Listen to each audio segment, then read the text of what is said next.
சொன்னதெல்லாம் கவியாக, சுமந்ததெல்லாம் மணியாக, சோர்வில்லாது மன்னனைப் போல் வாழ்வாய் நீ, மா முனி போல் ஆவாய் நீ. மாயன் தன்னை பின்னுவதால் சுகம் காண்பாய். பெற்றவன் யான் சொல்லுகின்றேன் பேதை நெஞ்சே, பண்ணியவன் பெயர் சொன்னால் பதவி வரும் உதவி வரும் பழி வாராது என்று சொல்கிறார். நாம் இறைவனின் வடிவத்தில் இருக்கக்கூடிய மனித குலத்திற்கு உதவி செய்து கொண்டே இருக்க வேண்டும். இதயத்திலே இறைவனை பற்றி கொள்ள வேண்டும். இதயத்துக்குள்ளே இறைவனை வணங்கி கொண்டு வழிபாடு செய்து கொண்டு நாம் இவர்களுக்கான உதவிகளை செய்தால் அது என்ன ஆகிறது? அது மிகப்பெரிய அளவிலே தொண்டு என்ற வகையிலே நமக்கு நிற்கிறது. அப்படித்தான் தொண்டர்களாக பெரியவர்கள் செய்தார்கள். நாம் என்ன தொண்டு செய்தாலும், யாருக்கு எந்த உதவி செய்தாலும், இளையான்குடி மாறனார் நாயனார் வரலாற்றை எடுத்துக்கொண்டால் அவர் எல்லா செல்வத்தையும், தன்னிடத்திலிருந்த கணக்கற்ற செல்வங்களை உணவு கொடுத்து கொடுத்து கொடுத்து கொடுத்து கொடுத்து கொடுத்து அப்படியே எல்லாவற்றையும் இழந்து நிற்கிறார். ஆனாலும் அவர் கொஞ்சம் கூட வருத்தப்படவில்லை. எனக்கென்று நான் எடுத்து வைத்துக் கொள்ளவில்லை என்று சொல்லவில்லை. அவருடைய மனைவி இப்படி எல்லாவற்றையும் சாப்பாடாக போட்டு இழந்து விட்டீர்களே என்று சொல்லவில்லை.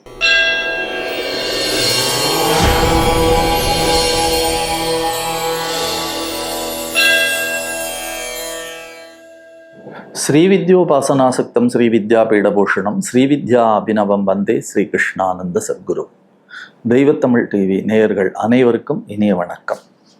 அன்பிற்குரியவர்களே, கவியரசர் கண்ணதாசனுடைய கிருஷ்ணர் அந்தாதி பாடல்களை நாம் தொடர்ந்து சிந்திக்கக்கூடிய பேற்றினை பெற்று கொண்டிருக்கிறோம். கண்ணன் என்னவெல்லாம் செய்தான், எப்படியெல்லாம் செய்தான், எப்படியெல்லாம் நமக்கு அவன் ஓடோடி அருள்பாலிக்கின்றான் என்பதை நமக்கு மிக அழகாக அற்புத தமிழ் பாக்களிலே நமக்கு அள்ளி தந்திருக்கிறார் கவியரசர். அந்த பாடல்களை நாம் சிந்திக்கக்கூடிய பேற்றினை பெற்றிருக்கிறோம். அதிலே ஒரு அருமையான பாடல், சொன்னதெல்லாம் கவியாக, சுமந்ததெல்லாம் மணியாக, சோர்வில்லாது மன்னனைப் போல் வாழ்வாய் நீ, மா முனி போல் ஆவாய் நீ. மாயன் தன்னை பின்னுவதால் சுகம் காண்பாய்.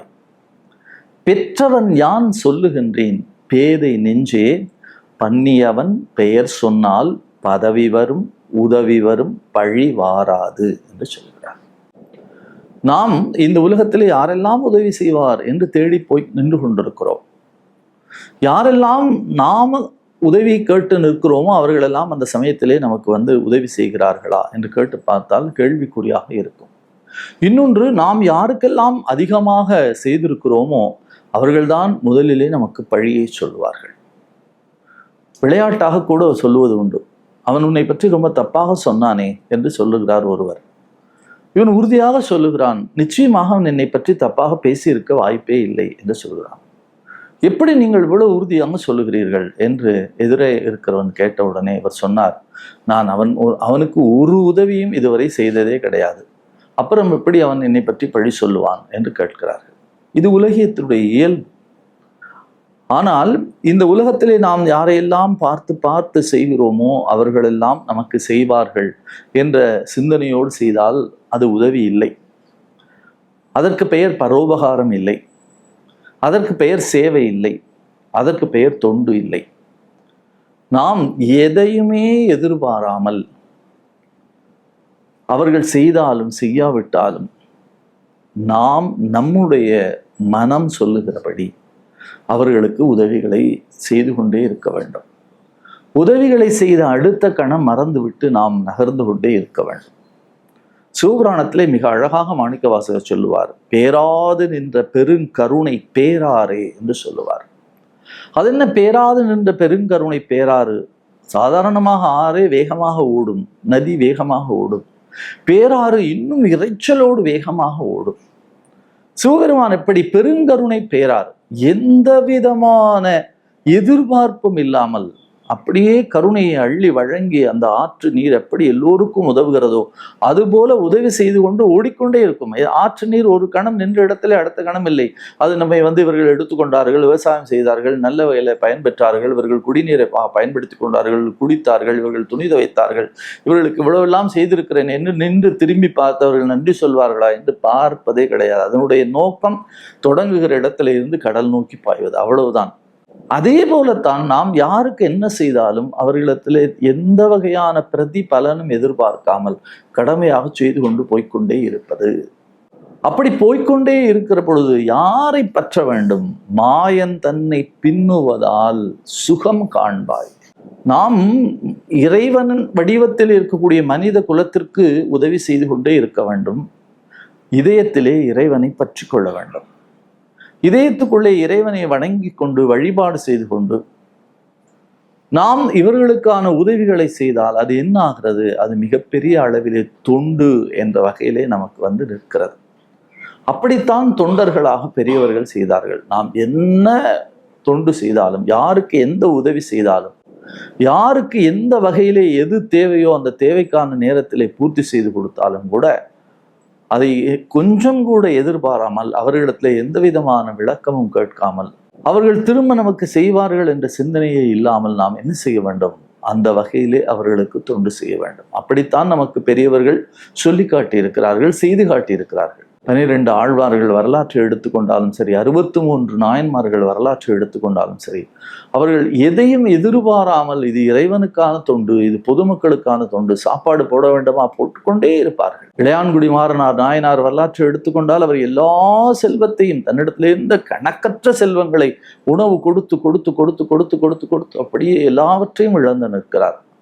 ஆனாலும் அவர் கொஞ்சம் கூட வருத்தப்படவில்லை. எனக்கென்று நான் எடுத்து வைத்துக் கொள்ளவில்லை என்று சொல்லவில்லை. அவருடைய மனைவி இப்படி எல்லாவற்றையும் சாப்பாடாக போட்டு இழந்து விட்டீர்களே என்று சொல்லவில்லை. அதனுடைய உச்சம்தான் ஒரு மழைக்காலத்திலே ஒரு அடியவர் இரவு நேரத்திலே கேட்கிற பொழுது, அந்த இரவிலே கூட அவர்கள் சாப்பிடாத சூழ்நிலையிலே கூட அன்று விளைச்சலுக்காக போட்ட அந்த நெல்லை எடுத்து அவர்கள் வீட்டின் ஒரு பகுதியை பிரித்து அடுப்பு எரித்து உணவு சமைத்து, அப்படிப்பட்ட சூழ்நிலைகளிலும் கூட அவர்கள் கொஞ்சம் கூட சங்கடப்படாது, கொஞ்சம் கூட சலிக்காது வந்த விருந்தினருக்காக தன்னையே தியாகம் செய்தார்கள். அப்பொழுதுதான் இறைவன் வெளிப்படுகிறான். இறைவன் வெளிப்படுவான் என்பதற்காக அவர்கள் செய்யவில்லை, அவர்களுடைய கடமை அதை செய்து கொண்டே இருந்தார்கள். அப்படி எல்லா அடியார்களும், எந்த அடியார்களை நீங்கள் பார்த்தாலும், எந்த அடியார்களுடைய வாழ்க்கையை பார்த்தாலும், பெரியாழ்வார் இறைவனுக்கு மாலை சூட்டுவதையே தன்னுடைய வாழ்வியல் கடமையாக கொண்டிருந்தார். அவர் தனக்கு ஒரு பெண்ணை தருவார், ஆண்டாள் நாச்சியார் வருவார், வளர்வார், அந்த மாதிரியான எதிர்பார்ப்பே அவரிடத்திலே இல்லை. இறைவனுக்கே பல்லாண்டு பாடினார். நாம் சாதாரணமாக நம் வீட்டு பிள்ளைகளுக்கு திருஷ்டி சுத்தி போடுவோம். ஆனால் இறைவனை பார்த்து, இறைவா உனக்கு மங்களம் ஏற்பட வேண்டும் என்று இறைவனுக்கு பல்லாண்டு பாடுகிறார். பல்லாண்டு பல்லாண்டு பல்லாயிரத்தாண்டு பல கோடி 100,000 மல்லாண்ட தின் தோள் மணிவண்ணா நின் சேவடி செவ்விதிருக்காப்பு அடியோமோடும் நின்னோடும் பிரிவின்றி 1000 பல்லாண்டு வடிவாய் நின் வல மார்பினில் வாழ்கின்ற மங்கையும் பல்லாண்டு வடிவார் சோதி வலத்துறையும் சுடராழியும் பல்லாண்டு படைபோர் புக்கு முழங்கும் அப்பாஞ்ச சன்னியமும் பல்லாண்டு என்று பாடி பரவுகிறார். அப்படி பாடி பாடி இறைவனுக்கு மாலை சூட்டி தொண்டு செய்து கொண்டே இருக்கிற அவருடைய அந்த அற்புதத்திற்கான பரிசுதான் ஆண்டாள் நாச்சியார். அந்த ஆண்டாளை மகளாக பெற்று வளர்த்து இறைவனுக்கே கொண்டு போய் சமர்ப்பணம் செய்தார். அந்த வரலாறு அருள் வரலாறு, எதையும் எதிர்பார்க்காமல் செய்யக்கூடிய தன்மை. அப்படிப்பட்ட தன்மை எப்பொழுது வரும்? மாயன் தன்னை பின்னுவதால் சுகம் காண்பாய்.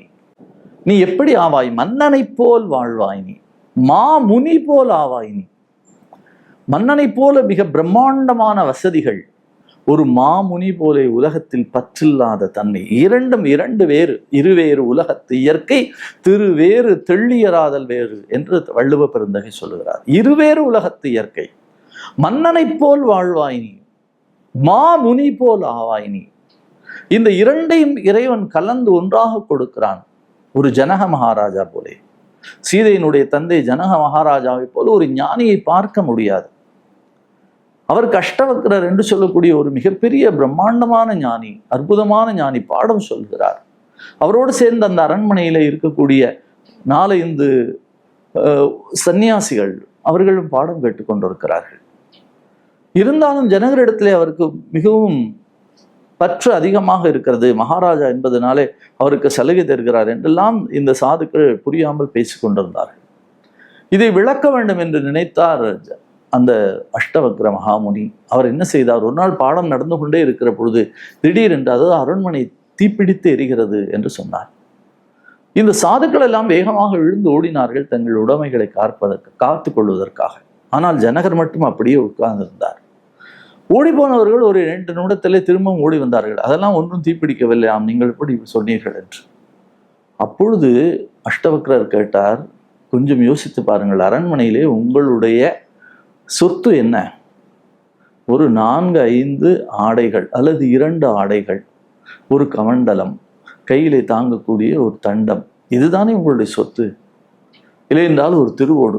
இந்த சொத்தை காப்பாற்றுவதற்காக நீங்கள் ஓடினீர்களே, இந்த அரண்மனையே தன்னுடையது, அரண்மனையில் இருக்கக்கூடிய விலை மதிப்பற்ற அத்தனையும் தன்னுடையதாக இருக்கக்கூடிய ஜனகன் அசையவே இல்லையே. நிருப பிடித்தால் பிடிக்கட்டும் என்றுதானே அப்படியே பாடத்தை கேட்டு அமர்ந்து கொண்டிருந்தார். அப்பொழுது அவன் ஞானத்தை யோசித்து பாருங்கள் என்று சொன்னார்.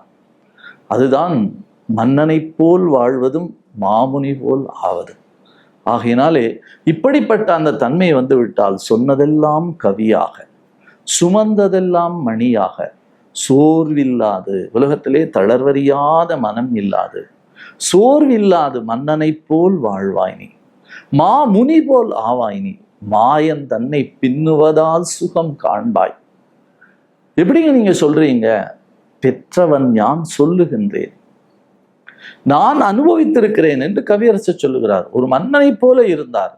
ஒரு மாமுனிக்கு உண்டான அத்தனை விதமான ஞானத்தையும் தன்னுடைய பாக்களிலேயும் அர்த்தமுள்ள இந்து மதத்திலும் அள்ளி தந்தார். மன்னனை போல் ஆவாய் நீ, மா முனி போல் வாழ்வாய் நீ, மாயன் தன்னை பின்னுவதால் சுகம் காண்பாய்.